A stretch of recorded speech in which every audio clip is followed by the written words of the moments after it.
Am I audible?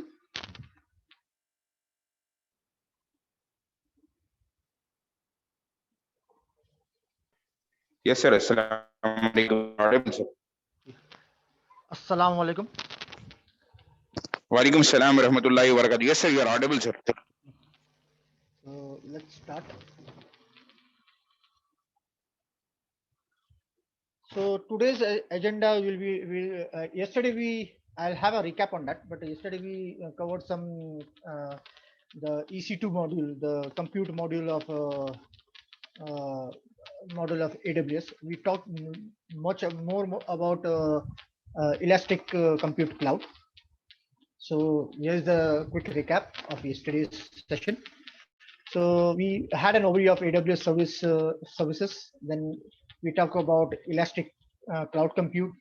We talked about the volumes used by Elastic Cloud Computing, nothing but EC2. And then we talked about EBS, Elastic Block Storage. And then we talked about the images, right? The OS images available with AWS, that is known as AMI. We had an overview of Elastic File System. Okay, talk in this in detail in the storage module later on. And we talked about the EBS volumes types like GP2, okay, and other volume types. We talked about security groups and key pairs overview. We had a demonstration scenario on-premise and cloud web solution just on the whiteboarding. Okay, and we had two hands-on demo. Once we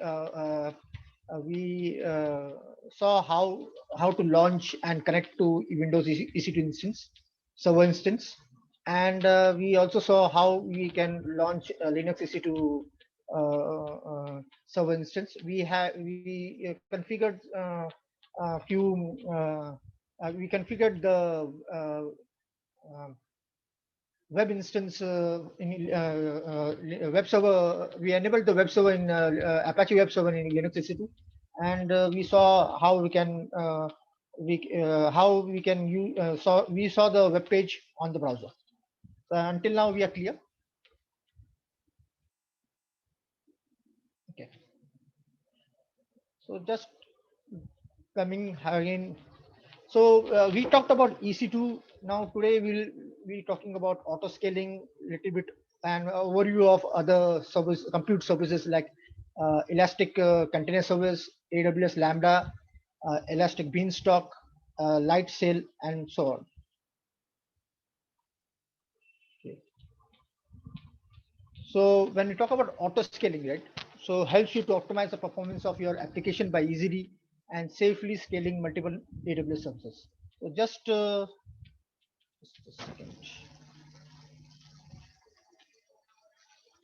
I'll go to my whiteboarding.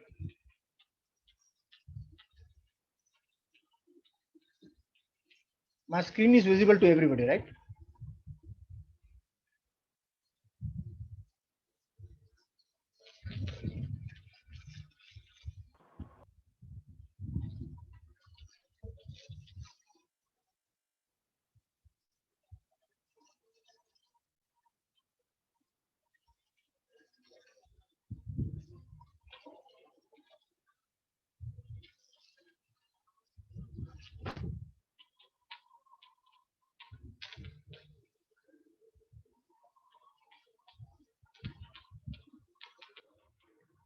So if you can,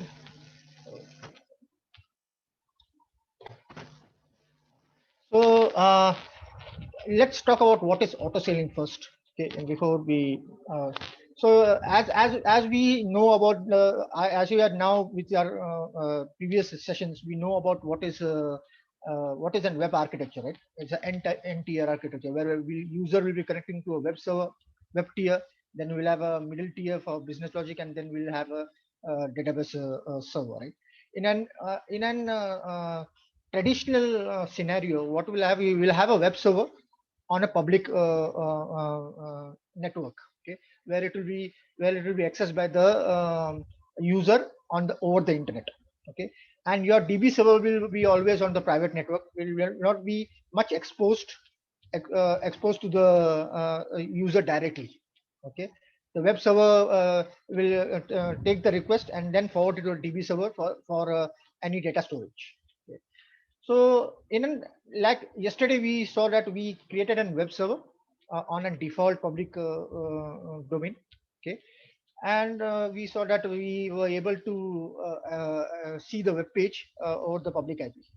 Okay, so what happens, uh, when this web server crashes, when a single web server in the public, this thing, when it crashes, it will it will have a single point of failure, right? It will have a single point of failure. Okay, and what if my web server web traffic increases, or if I want more and if in case, as I gave an example earlier, right? If I am an Amazon.com and I have festive, this thing is going on, okay, and I have a huge peak of traffic coming on those festive eves, like on Eid or Diwali or Christmas, okay, or New Year, okay. And then if I have a web server, if I have in my design, if I have a single web server, what will happen? Okay, though we will have a large number of uh, uh, uh, compute power on a single, or a memory power on a single web server, what will happen is that it it will not be able to take that peak, right? It may crash. Okay, so to avoid this, okay, what will happen? What will happen? There is a term called auto scaling in uh, in your AWS. So if you recollect the horizontal scaling that we talked about earlier, that adding more resources. Okay, so this is how, what auto scaling in AWS does is it automatically, we have to define, okay, how many, what will be the minimum number of web instance required, and what will be the maximum number of instance required for scale in and scale out. Okay, so if we add more if, I'll just okay, if we can add some servers over here, okay, similar configurations, and those traffic can be those capacity can be taken care by multiple resources. As the peak goes low, as the demand goes low, it can be automatically terminated, and minimum this thing will can be so in an ideal scenario, it will be 2 as minimum. Okay, and it can cater whatever requirement is there.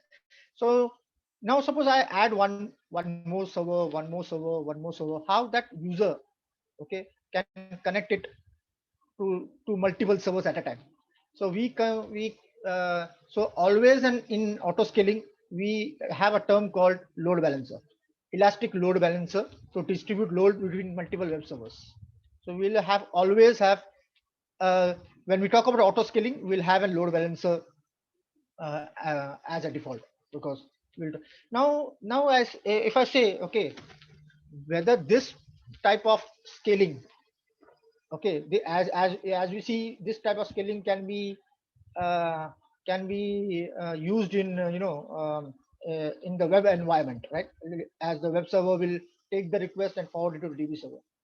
Can I have the similar environment of auto scaling in DB server on the private?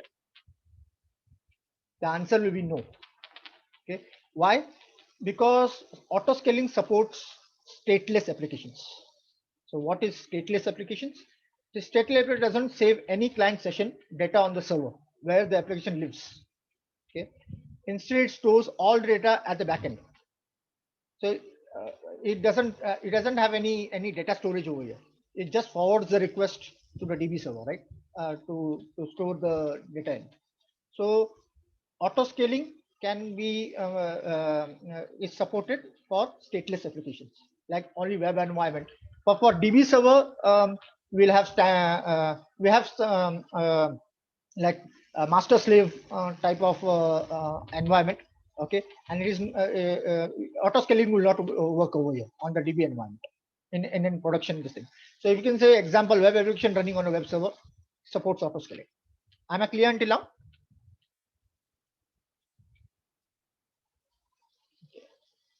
So we talked about, we talked about stateless application. Okay. When we talk about, there is other application called a stateful application. Now this, stateless, stateful, you may have heard in your networking environment also, right? Like stateless firewalls, stateful firewall also, and so on. Okay. So it's a similar thing. Okay. Stateful application, it relies on saved client session data to process new transaction. A stateful app still uses a database to backend storage, but it also uses the server where the application runs to store data from previous interactions. So note, autoscale will not be useful for database servers or instances. So just to elaborate more, okay, we have a customer user. It's connecting. What will you do when I want to connect a particular website or web page? Okay, my user will be coming through a VPN connection or a direct internet connection, and it will hit my load balancer first. It will hit my. Please mute yourself. It will hit my load balancer. So then we'll have an DNS, right? So we'll have a name to that. Either it can an IP address, or it can hit a public DNS, and then this will cater to to connect with whichever low load server is available for me. So it can get a web 1, web 2, web 3, and so on. And then the data will be stored on the DB instance.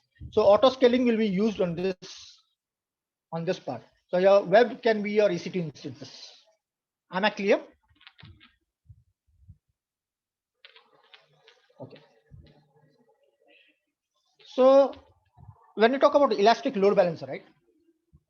So this is what it is, right? You have an elastic load balancer, and it will cater it will distribute your load between multiple EC2 instances. This is how it looks like, right? You will have a load balancer, and you will have multiple fleets of instances in a subnet in a particular availability zone, or in another availability zone, and you can have a single load balancer catering all, you're distributing your load to multiple instances accordingly.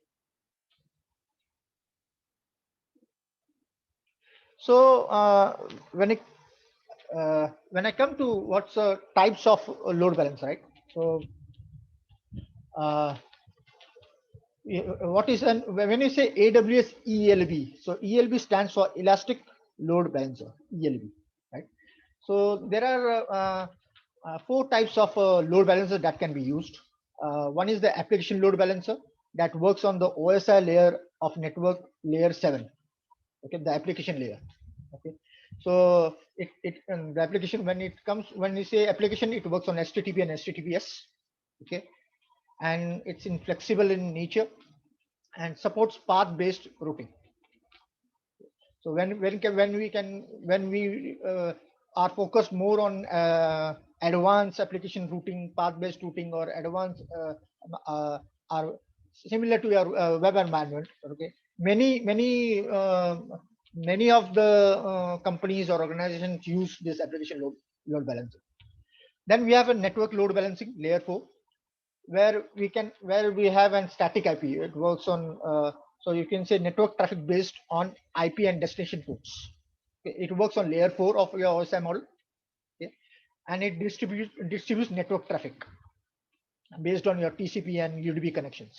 Okay, so high performance UDP or TCP connections is required, we can go for network, or else if we require a network traffic based on IP or destination ports, we can select network load balancer.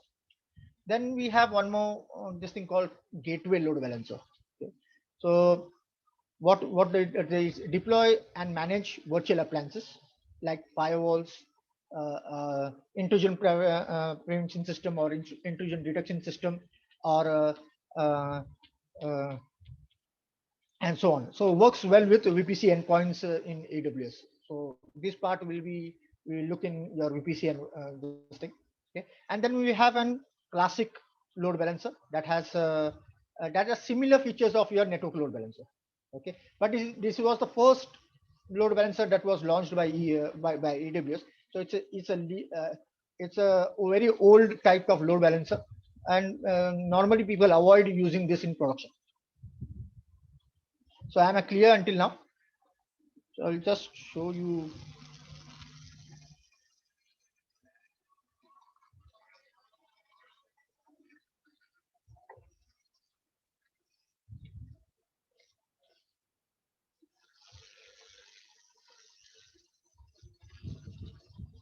So uh, if you see this, FAQs, it's a frequently asked question. So for each and every component in AWS, you can find frequently asked questions. So at a very general way, if you need to understand what service is what, and so this will be the good option to come in. Okay. So here say what is auto scaling? AWS auto scaling is a new service, AWS service that helps you to optimize the performance of every application while lowering infrastructure costs by easily and safely scaling. Okay. So what are the benefits of auto scaling? You will have setup scaling quickly, smart scaling decisions, automatically maintain performance, anticipate cost, and avoid spending. Okay. So if you have, I'll just come to that point.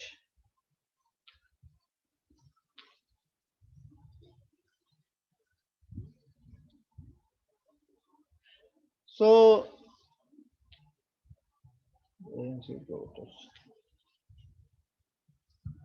so how how it scales is it can have minimum of size of 2, and then if you want to scale out like as you talk about horizontal scaling, right? Similar type of application and similar type of instance, okay, with similar configurations can be scaled out accordingly. So you can have minimum desired capacity, and you can maintain maximum capacity. Where we can do this, we use in auto scaling we use as auto scaling group. Okay.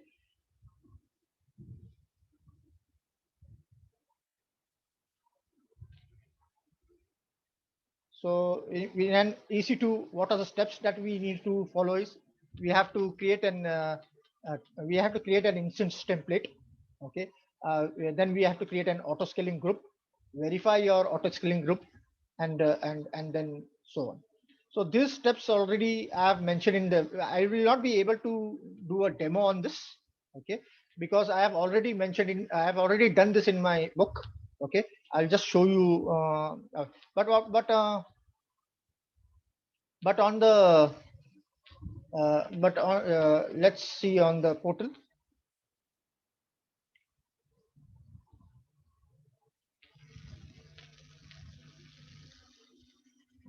So if you come to the portal, you have to go to the EC2 section, okay, and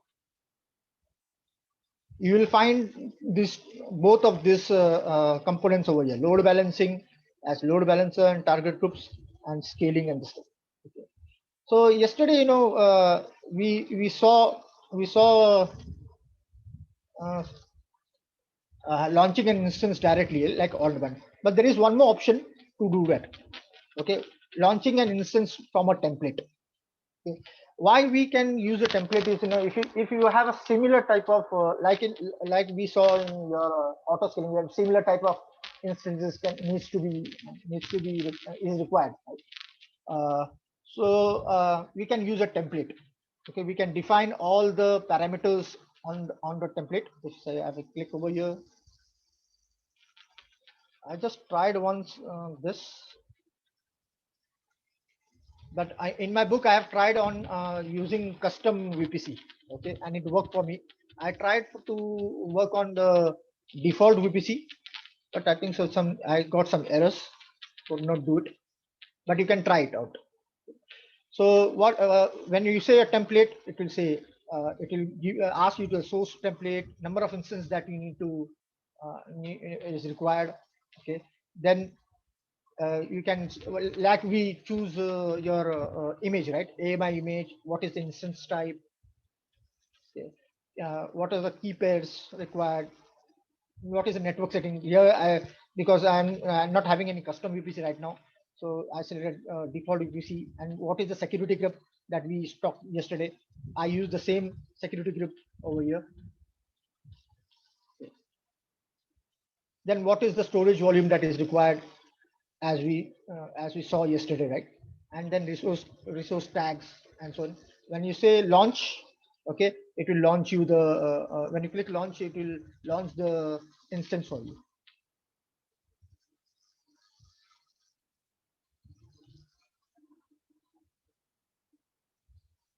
Okay, so so I'll just go to the book level, and I have already done this. Maybe I'll try when I in next section we are working on VPC. Okay, so I'll create the custom VPC, and I will just, if I get chance, I'll show you this by create. But already over here I have already created it. Yeah. So you can see, you go to the, yeah, I'm referring the reference guide that I have created. Okay, you will see over here the Amazon auto scaling group. Okay, this is what it is required. Okay. So what are the auto scaling groups? So your EC2 instances are organized into groups so that they can be treated as logical unit for the purposes of scaling and management. Configuration templates. Your group uses a launch template or a launch configuration. Okay. As a configuration template for its EC2 instances, you can specify information such as Amazon AMI-ID, instance type, key pair, security groups, block and device. Then we have scaling options. Amazon EC2 auto scaling provides several types of ways for you to scale the auto scaling groups. For example, you can configure a group to scale based on the occurrence of specified conditions, dynamic scaling, or on schedule. So these are important terms. So here we can launch configurations. So you can see over here I have defined step by step this thing with screenshots. I tried this using custom VPC. Okay, I tried this using custom VPC. So for an assignment, you can try it on the default VPC if required. I tried it, but it didn't work for me. So that's the reason I cannot show you the exact. Then on load balancer also, what are the types of load balancers and what is the prerequisites required for those, right? We'll require two public subnets using two different web EC2 instances. Like I showed you, we'll require in an traditional environment, we can have EC2 instance in a private network and EC2 instance this thing. These things will be covering in your VPC on your VPC section. Okay.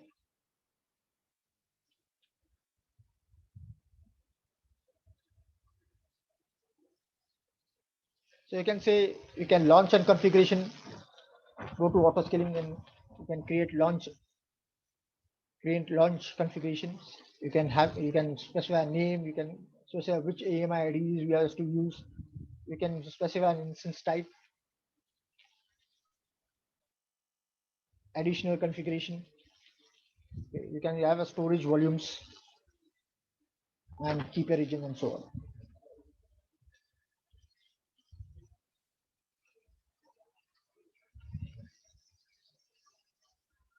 Similar to, if you see over here in the book, I first there is a continuation of auto scaling, because for auto scaling you require, as I told you, you require an elastic load balancing also. So you can configure a load balancing first and try the labs for the auto scaling part. Okay.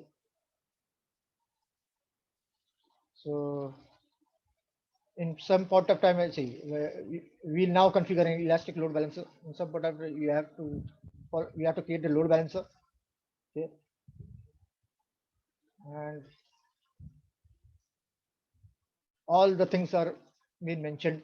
So I don't have to go each by steps because of time constraints.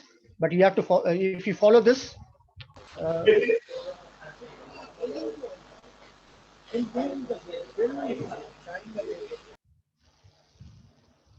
So let's see what is load balancer. Right? When I am going, I switched to my EC2 console, and I clicked load balancer over in the load balancing section, and I'm choosing create load balancer. So these are the types of load balancers that you can see, right? Elastic load balancer supports four types of load balancers: application load balancer, network load balancer, classic load balancer. And as I told you, right, it's a layer 7 load balancer. Choose an application load when you need flexible feature that for your web applications with HTTP and HTTPS traffic, operating on the request level. Okay, path-based routing. You can use network load balancer.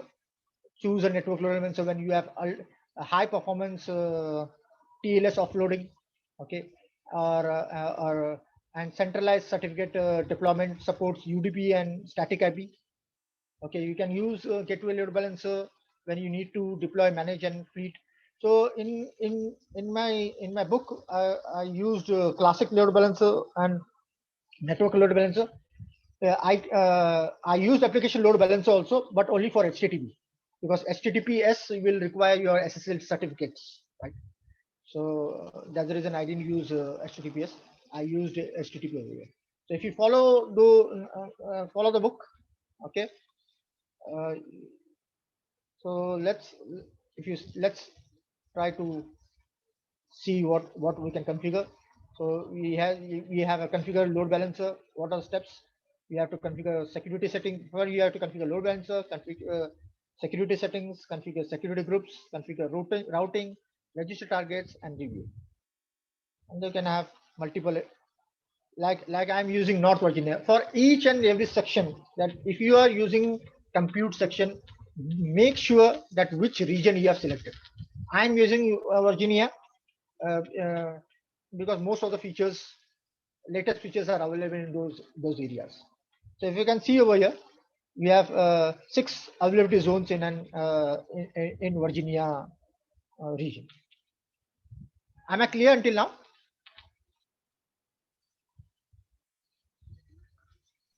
Yes, sir. Yes, sir. Okay. Any questions related to the topic?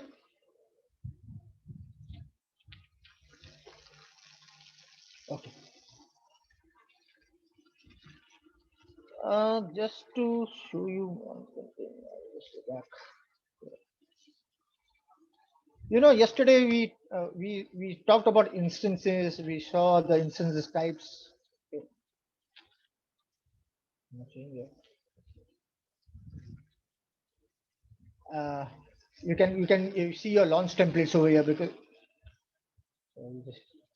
you can see now, the thing is, now we are exposed to the portal, AWS portal. Okay, I'll be showing you many stuff at a very fast space, but it is you to explore things, right? So when you go to EC2, you just explore each and every part of this. So you will find all these instance types over here. See why it is T1 is your network performance very low. On demand price, what will the price for this? 0.02 USD per hour. Okay. Then you go to launch templates. I already created one launch template, so I can find it over here. Okay. We talked about spot requests yesterday, right? Like bidding uh, uh, unused EC2 instances. Okay. So if you are new to spot instances, you can just click here to spot. But why spot instances are used? Okay, why it is used to make use of unused EC2 instance in the AWS data center platform, where we can um, uh, bid for the instances. Okay, and get and discount up to 90% compared to on-demand price.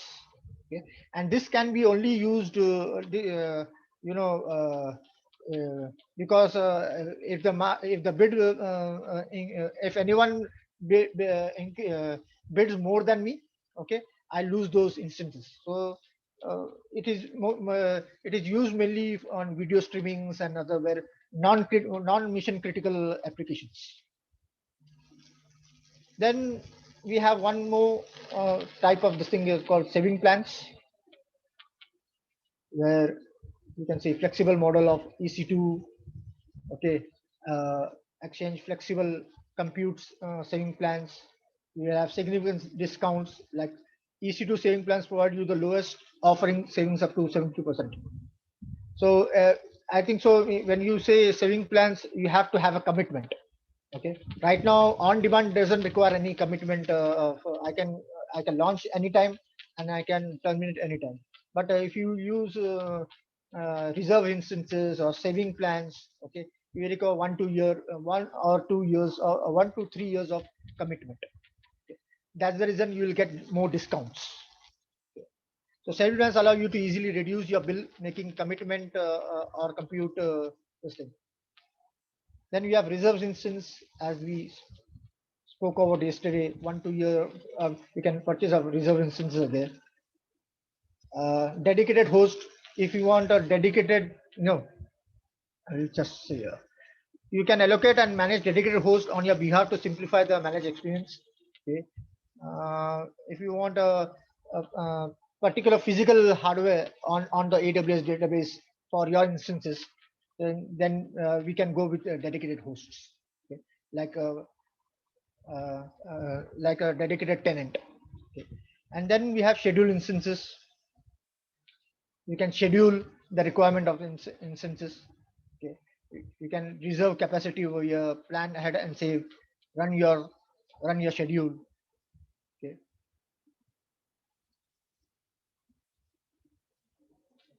Then we have capacity reservations.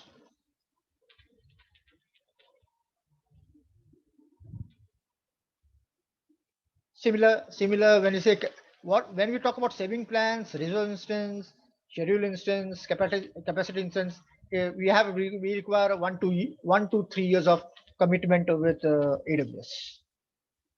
Am I clear until now? Yes, sir. Yes, sir. So what are the auto scaling benefits? Better fault tolerance. Okay. As it it eliminates the single point of failure, better availability, better cost management. And what are the benefits of an elastic load balancer? Higher availability will be there, higher throughput, health checks, and security. So normally ELB integrates with most of the services like EC2. It integrates with elastic container services, and it can integrate with Lambda services and so on. So now we come to one more compute type called Amazon Elastic Container Service. Okay. So what, just to, when we on the first lecture or on the second lecture, we talked about we talked about Dockers, if anybody remembers. Okay. So we talked about Dockers, right?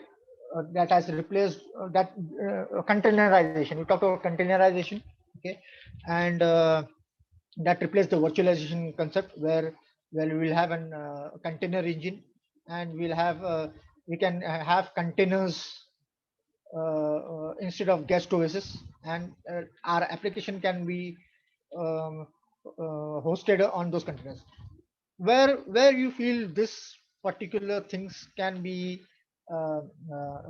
useful, where it can be useful in microservices, right? Like your Paytm, Netflix, microservice apps that we see, right? So each microservices, because each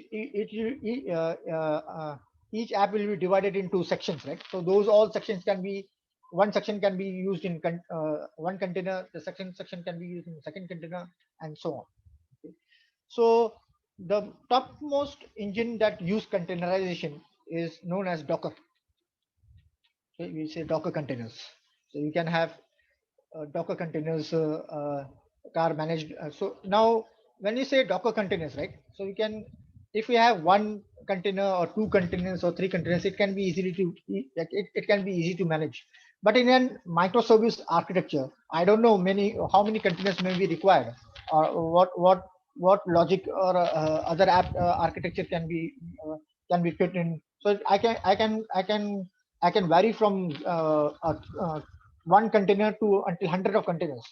So how can I manage that? Okay, so that the container management or the cluster management is done by a third party tool called Kubernetes. So it's a container management service. Okay, third party container manager known as K8s, known as Kubernetes. Okay, so but when we talk about AWS, right? So why will I use Kubernetes to a third party tool on an AWS platform, right? If I am using container services on my EC2 instances, okay, uh, I'm hosting those container services using Amazon EC2 instances. So why I need to manage through Kubernetes? So that is the reason where Elastic Container Services came into picture. So what it does is does the container management service which supports Docker containers on EC2. Okay, containers used in EC2 instances are managed by ECS. Okay, so am I clear? Yes, sir. Yes, sir. So if you see the book again, okay, so now you can reflect why this book is handy, right? Because I have covered everything over here.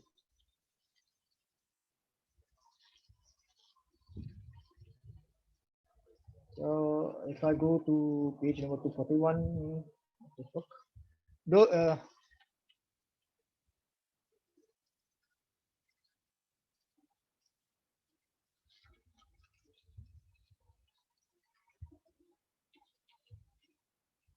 so if you see containers, okay, so everything is, if you go to this page, you'll see when we see virtualization environment consists of, see uh, how we used virtual environment, like I explained it earlier also, so I'll not go deep into it. Okay. Then what are the constraints of a virtual environments are mentioned over here. Okay. Why there were some constraints for virtualization. That's the reason, and also that architecture of application architecture also evolved from monolithic to microservices. So that's the reason container things. So what are the virtual platforms providers? They are VMware, Citrix, Microsoft, Hyper-V, Red Hat, KVM, okay, and Oracle Sun Solaris VM. Then we have to avoid the constraints when using microservices. There were some constraints using virtualization, right? So container kicked in. Okay, a container is a standard unit of software that packages up code and all its dependencies. The application runs quickly and reliably from one computing environment to another. In simple words, a container is a packaged software into standardized units to develop shipment and deployment. Okay, so what are the types of engines or runtimes? Container runtimes are the mostly universally used container is Docker. Okay, and then we have Linux containers also. We have Windows Hyper-V containers also, and Java containers also. But whether you use AWS, okay, if you use Microsoft Azure, they prefer Microsoft Windows containers. Okay. Uh, but if you use of AWS or Linux, uh, these two are used. But more universally, Dockers are used. So I have explained what is Docker over here. What is Docker? What is required? Okay. Benefits of a Docker. A typical Docker architecture, okay, like Docker build, Docker pull. A client will what were the containers? It requires an image, right? Like similarly, an AMI, it requires an particular image that is pulled by the container, okay, with all the binaries and the libraries from a registry repository, okay. It can be a Docker repository will be there, and from the repository it is pulled in, uh, uh, uh, installed in the containers, and then the apps are particular apps, typical required apps are being can use those containers. Everything. What are the key components of Dockers? Okay, so you can find it over here. So at the start, you may feel it very this thing. Just for an informative, as you are freshers, right? We can understand that you don't require each of, but these are important steps that will be used that is currently being used very heavily for microservices architecture, and that now as DevOps is evolving a lot, you'll find these terminologies very often.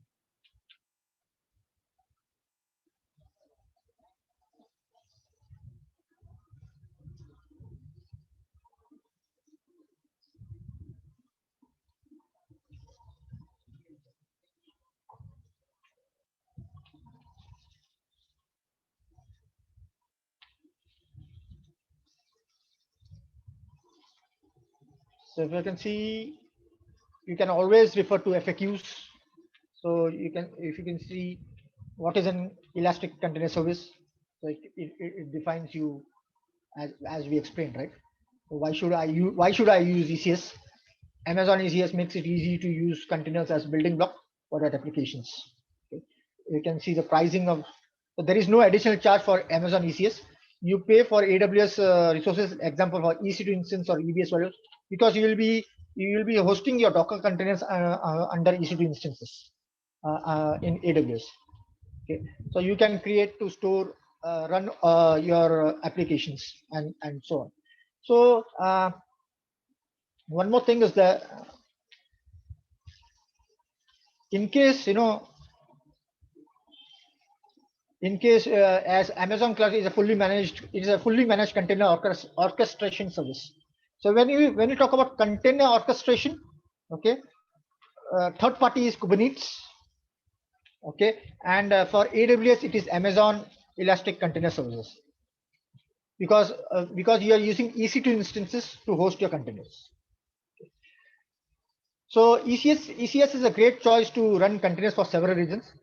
Now you can use, there is one more component called AWS Fargate, okay, where you can use serverless compute for containers. So if I say I require serverless compute for containers, I can use Fargate. So Fargate removes the need of provision, manage servers, let you specify and pay for resources for application. So I'm not going much into details, so to avoid confusions at your end. So what are the benefits? Serverless infrastructure, built-in security, AWS integration with ELB, CloudWatch, and CloudFormation. So CloudFormation is nothing but an infrastructure as a code solution powered by AWS. Am I clear until now? Yes, sir. Yes, sir. Clear until now. So then we have, when we talk about serverless in our previous sections, right? We talk about serverless architecture, function as a service. Okay. So in AWS, function as a service is known as AWS Lambda. Okay, if you say, well, what is Lambda? It is function as a service. Okay. Lets you run the code without provisioning or managing servers. So that's the reason it's serverless. Okay. You pay only for the compute time you consume. There is no charge when your code is not running. Okay, so you can upload your code, set up your code to trigger from AWS. So it is event-based trigger, right? For example, as I told you, as we use auto scaling for your web tier scaling out, right? Similarly, if I need in high peak, okay, I don't want to come to I need some applications or some services, including including with the auto scaling part, okay, where I say, okay, if the high peak increases with some part of event trigger, okay, install those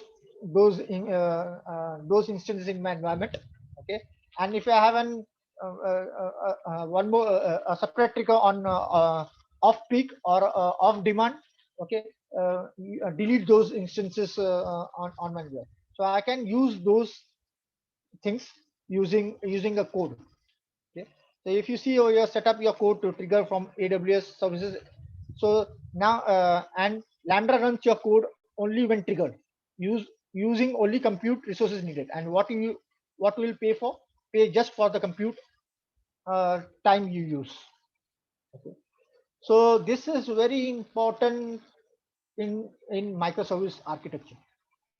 Okay. Very much highly used. Okay. And it requires coding in Python and other languages. Okay. So if you see over here, so developers are using this. Okay. And also infrastructure now, because we cannot run away from DevOps. Okay, so many servers is nowadays using the serverless platform. Many infrastructure are created using automation. Okay. So using the code. Okay. So it's better to know the basics of some of the languages. If you have done BSc IT or MSc IT, okay, you will always have gone through some theory about some languages like C or scripting languages or so on.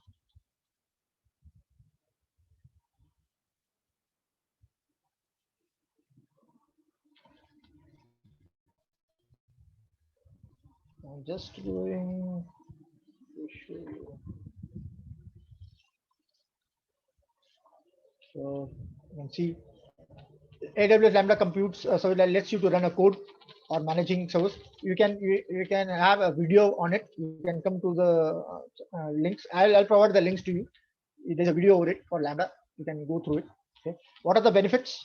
No server to manage, continuous scaling, cost optimized with millisecond metering, and consistent performance at any scale. So how it works? This is how it works, as I showed you. And what are the use cases for this?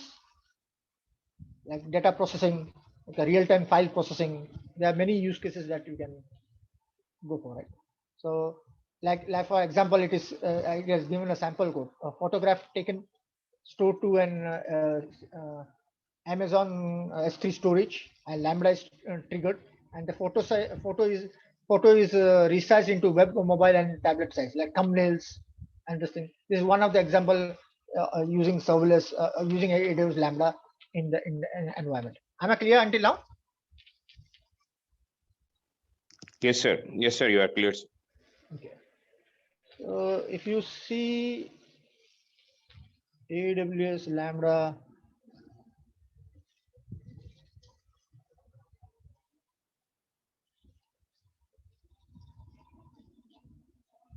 FAQs.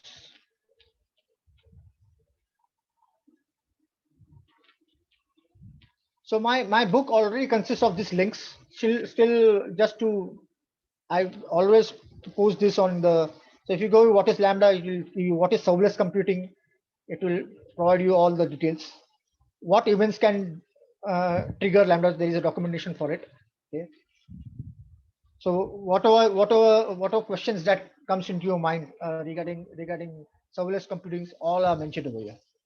So you don't have to go. So what are the languages that support Lambda support? It supports Node.js, Python, Java, Ruby, C#, Go, and PowerShell.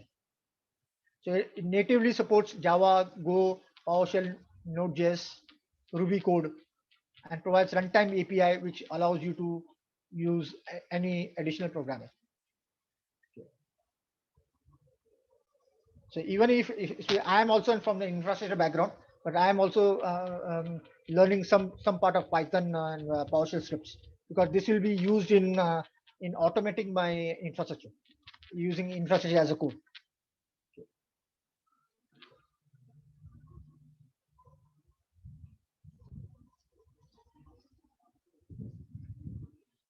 Then we have Beanstalk. What is Elastic Beanstalk? Okay, Anybody, what are the deployment models that we discussed earlier? Cloud deployment models. What are those? Anybody? We discussed about infrastructure as a service. We discussed about platform as a service, right? Yes, yes, sir. Yeah. So this is where on and in the platform as a service, as we told, we only need to focus on application, right? I don't want require to focus on your networking, storage, runtime, and everything. So this is where in AWS, if you talk about platform as a service, they use Elastic Beanstalk. So makes easier for developers to quickly deploy and manage applications in AWS Cloud. Developers simply upload their applications, okay? And those who want to deploy and manage their applications within minutes in the AWS Cloud without having an experience in cloud. So competent to get started. So these also, as Lambda, this also uses your languages, like, because it is totally it's a developer's paradise. When you say platform, it's a developer's paradise. So these are the languages that can be used by the developers. So Beanstalk benefits fast and simple to begin, built-in security, developer productivity. And there is one more component called Lightsail. Like Amazon Lightsail is the easiest way to get started with AWS for developers, small businesses, students, and other users who need a solution to build and host their applications. Okay. So Lightsail is ideal for simpler workloads. So you don't have to. I'm just giving you a brief idea what are the components. Okay, like just one overview. Okay, but as a fresher, you concentrate on EC2. Okay, have your have yeah, but you should know a bit more of of AWS components also. Just that's the reason I am giving you just an overview on those parts. So Lightsail is ideal for simpler workloads, quicker deployments, and getting started on AWS. It's designed to help you start small and then scale as you grow. So common use cases for Lightsail is running websites, web applications, blogs, e-commerce sites, simple software, and more. So you see, nowadays lots of your web hosting sellers, resellers are using virtual private servers. Earlier they used to have their own infrastructure at their end, but now they use cloud services, host their and ask the customers to connect to their virtual private servers to host their web environment, like websites and other stuffs. Now we also talked about we talked about service models before, and deployment models we talk about public cloud, private cloud, and hybrid cloud. So for hybrid cloud, we can use AWS Outposts. What this Outpost does is, uh, if I'm a customer, I will say I don't want I want to use AWS services, but I want the infrastructure, okay, close to my environment, and then it can connect to the cloud. Okay, then it can connect to the public cloud. Okay, but I need my team to be to uh, manage those infrastructure ends. So so what AWS will do? Okay, it will ship some of the equipments, like like I explained earlier, right? One the rack, the form factors of the this thing. 1U rack, 2U rack. If I say rack servers, it can be one U server, 2U server, or 4U server. We can have a complete rack that can be shipped by Outposts, by AWS to the customer premises. Okay, but they have to pay for it.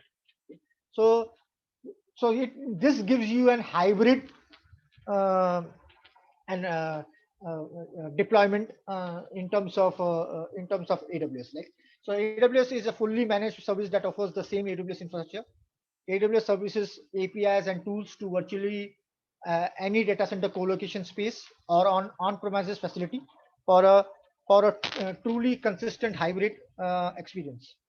Okay, so AWS compute, storage, database, and other services run locally on outposts, and you can access the full range of AWS services available in the region to build, manage, and scale your on-premise applications using familiar AWS services and tools.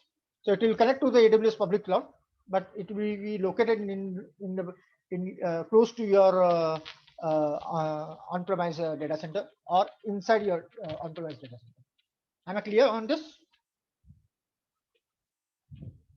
So this ends my. So let's have some quiz.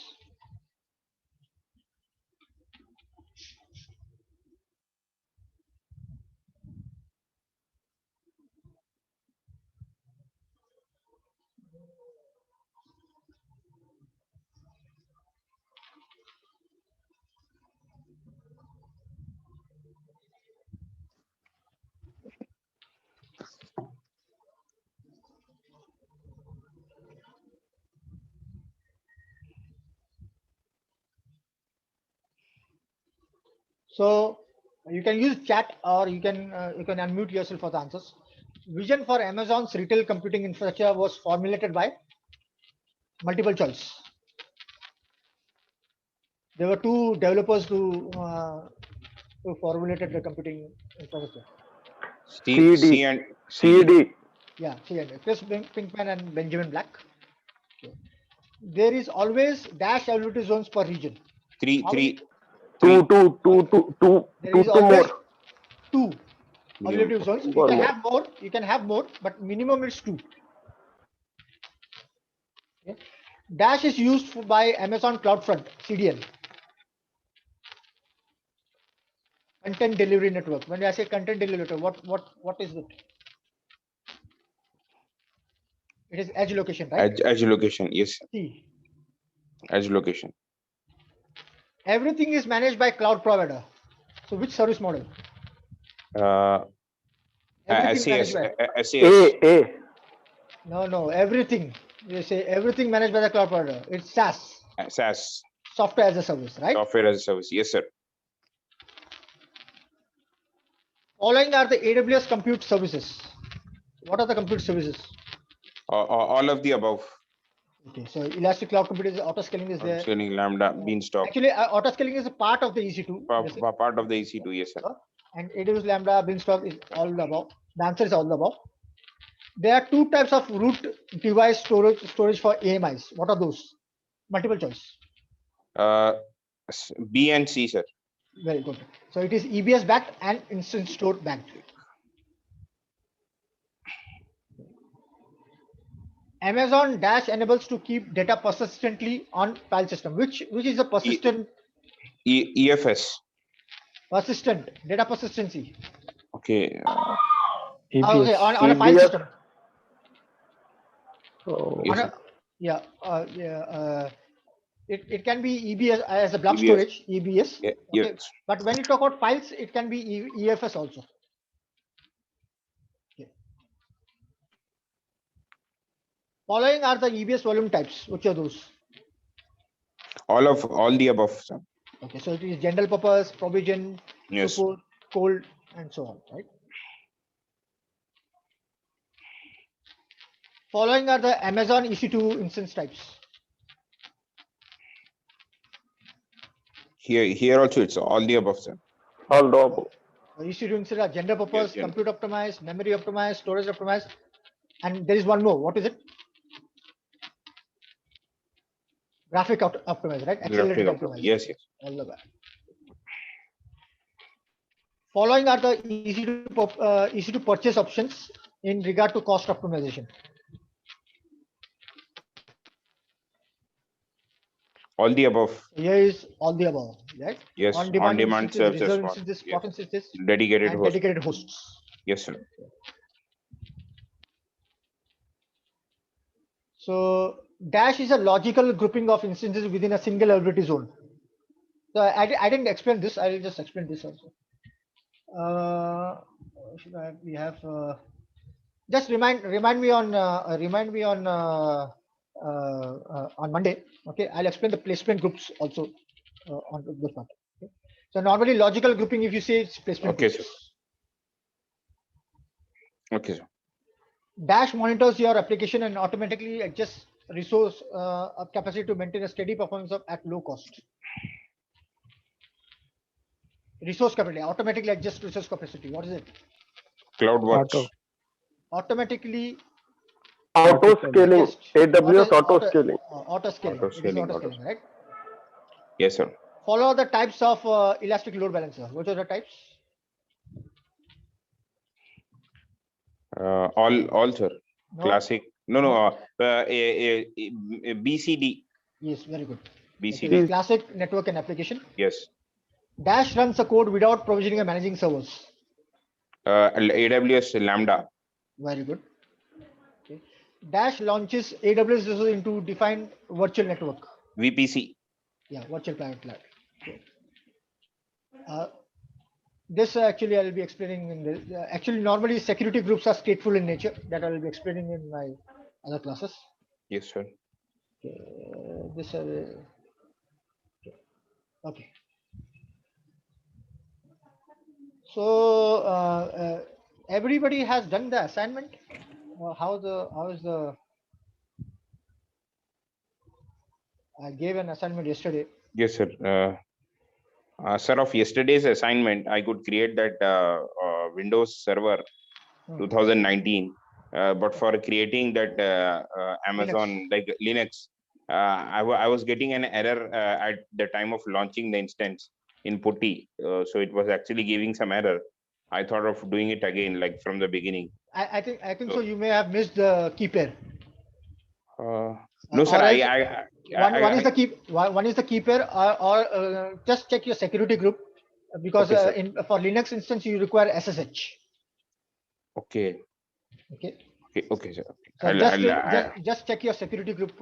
When you go for Windows machine, you Yes. use RDP. You use RDP. Yeah. Okay. Yes, sir. Remote desktop. Yes, exactly. Yeah. You have to allow the 3389 port for your this thing. Okay. Okay, sir. Yes, sir. Okay.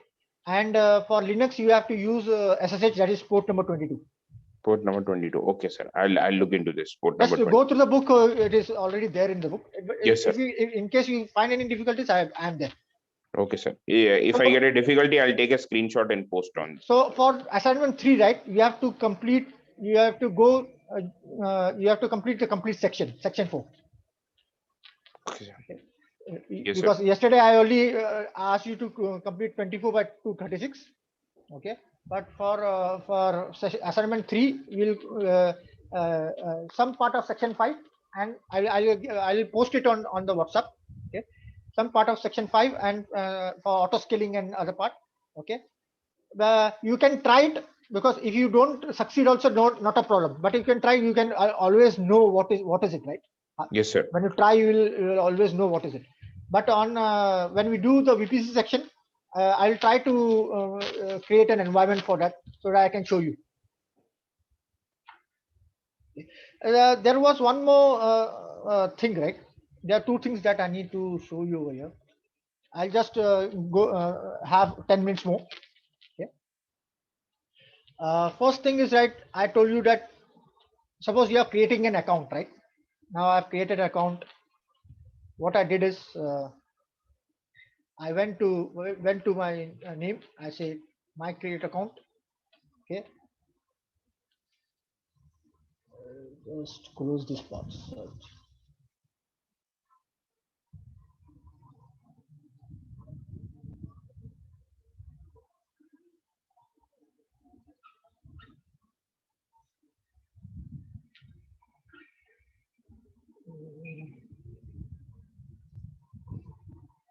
So when you go to the home page, right? When I click when I come over here, I click this my account. Okay, and when you come to this page. Okay, when you scroll down. Okay, when you scroll down, if you require that any point of time that you don't require the free tier account, you can always close the account. Okay. So it will ask you to check the checkbox. Okay, I understand the post closure. If in case you say, okay, I've practiced a lot, I paid much to AWS for my practice, and whenever required, I will create a new account whenever required. So you can always close the account. Okay. So actually, it takes at least because if it is an accidental closure, right? It keeps this account open for 30 days after you're closing the off account. Okay, and then it will permanently delete your stuff. So you have to go. You have to select those. You have to select this checkbox to close the account. Am I clear? Yes, sir. Yes, sir. Okay. Clear, sir. Now second thing was that some students had difficulties to access IM. They created their users, okay, and they were finding difficulties to log into IM, right? Osman, I think so. Osman told me that Yes, sir. But I could do it like after following your book. I okay. am. I could solve it, sir. So normally, Yeah. but I will show you how is it. Yeah. Yes, sir. Normally I have created this was very I created for some of my classes. Okay, Okay. so that's the reason you can see over here, right? So Yes, sir. when I click this user account, right? Okay, I can have permissions. You can have groups. Okay, you can have security credentials. So if I need to change the password, I can do it, right? Where I can do it from it? Okay. So when we see actions, I can reset to password. I can select this and can say reset password. Okay, if you forgot the reset password or something, you can do that. Okay. So now to access it, I use so I need to access the account, right? So when you go to the dashboard, you will find an URL over here. Sign in URL for IAM users in this account. So why it is providing you? It is providing you this URL to sign in as an IAM user for the account that I have created, like this account, right? So I have it's a root admin account provided me. So if I click this, did you follow the same thing, Smart? Yes, sir. Yeah. Yes, sir. I have followed the same thing. Okay, so if you go over here on console, okay,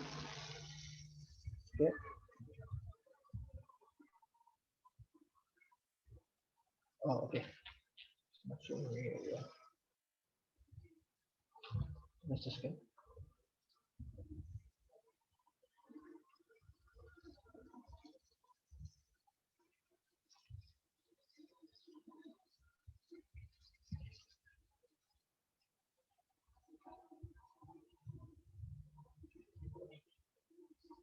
What happened?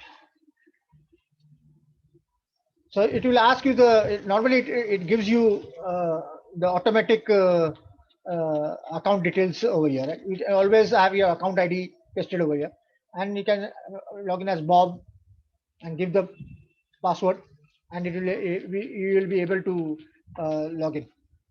I think so. I don't remember my account ID. So, but yeah, you will find here automatically it will define you the account ID over here, and then you can with those account ID, or if you want, you know the 12 digits ID that you have, right? You can always paste it.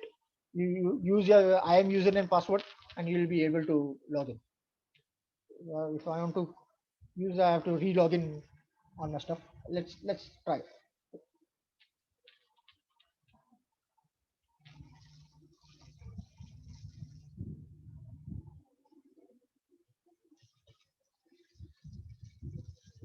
Now, sometimes I may have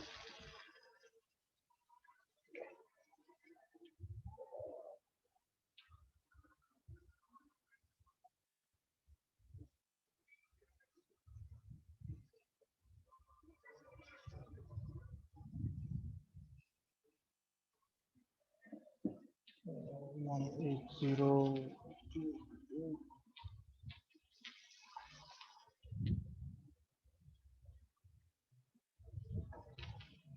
Sometimes it's better to copy this if I can copy. Okay, copy.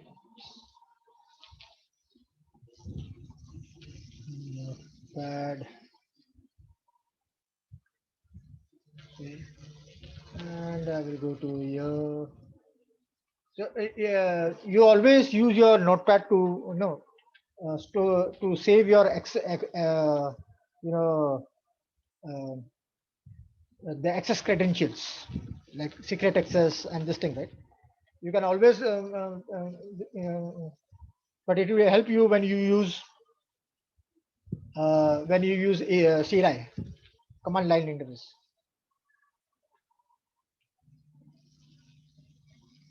Yeah, I'll just copy this. So,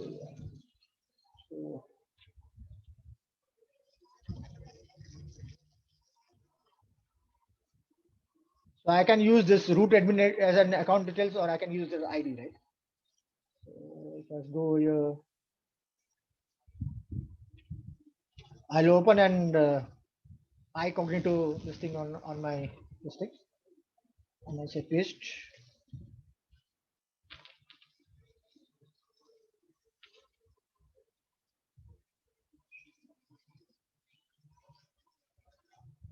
So you see, I got my account details over here. So if I say Bob, I give the password. Sir, this is the password that we have assigned at the time of creating the user account, right? Yes. The same one. Yes. The same one we need to give it here. Yeah. I can- Oh, yeah. so-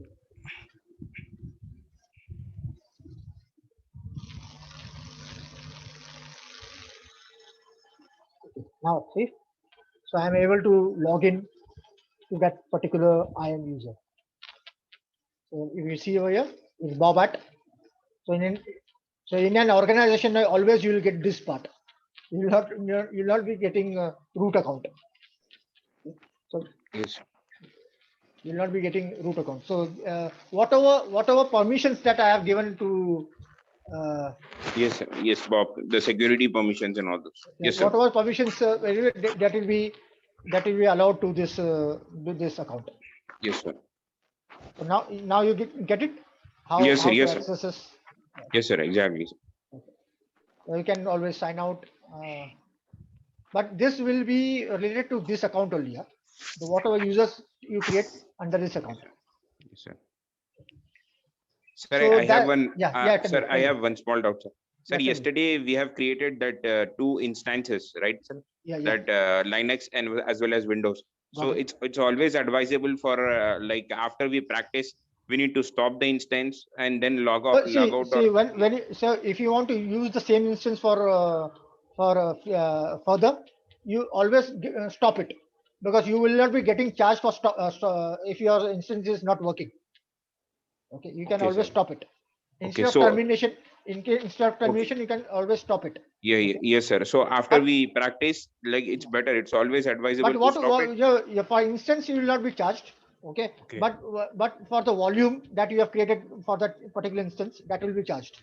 Okay, sir. For the key management, this thing, the license, the key page that you are using, minimal charges will be there. For free tier, I think so it will not be charged. But after you don't use free tier, it will be after the limit of this thing, right? Free tier experts. The Okay. the quota that they have given. Okay, after that Okay, sir. you will be charged. So better stop it. Okay, better terminate it, and you can create new one whenever required. Okay. But if Volume.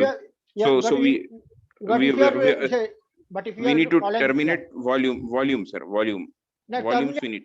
No, if you see yesterday, Yes, sir. I Yes, sir. selected delete on termination. Okay. Yes, sir. Delete not. Yes, we have check mark that, sir. Yesterday, Okay. I remember. If that is done, no issues. But whenever you terminate it, you always cross check the volumes also. So Okay, sir. okay, so that you will not get unnecessary charge for it. Okay, sir. Yes, sir. Got it, Okay. sir. Thank you, sir. Thank you, sir. Thanks everybody. So we'll meet with a networking chapter on next Monday, inshallah. Okay, sir. Thank you, Okay. sir. Okay, sir. Thank you.